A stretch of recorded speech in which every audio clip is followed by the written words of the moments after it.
Sa Cagayan de Oro City, inilagay na sa heightened alert status ang police at military forces sa Northern Mindanao para sa pagtitipon at kaganapan sa Pasko at Bagong Taon.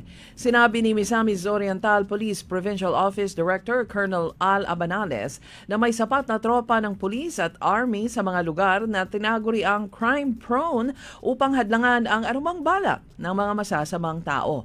Maigpit na binabantayan ang mga transport terminals, palengke, pangunahing lansangan at mga residential area.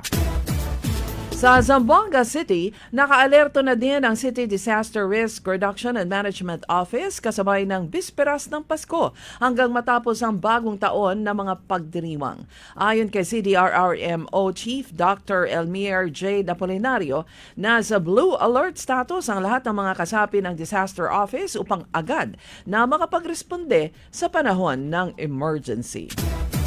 Sa Dinagat Islands, nagdiriwang ngayon ang mga opisyal at mamamayan ng lalawigan dahil sa karangalang bigay ni Glyzel Morados, ang grade 13 student na nanalo ng gold medal sa Southeast Asian International Science Olympiad. Ito ay ginanap sa Osaka, Japan. Ang labis na masaya ay si Governor Nilo de Mere Jr. na agad namang nag-utos ng pagbibigay ng cash reward na 70,000 pesos para kay Morados at sa coach nito.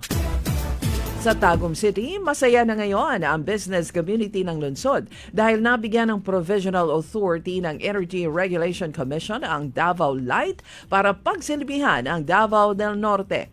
Sinabi ni Tagum City Chamber of Commerce President Sean Gilangarin na maliban sa lungsod, 7 bayan pa ang pagsisilbihan ng Davao Light kabilang na ang Samal Island.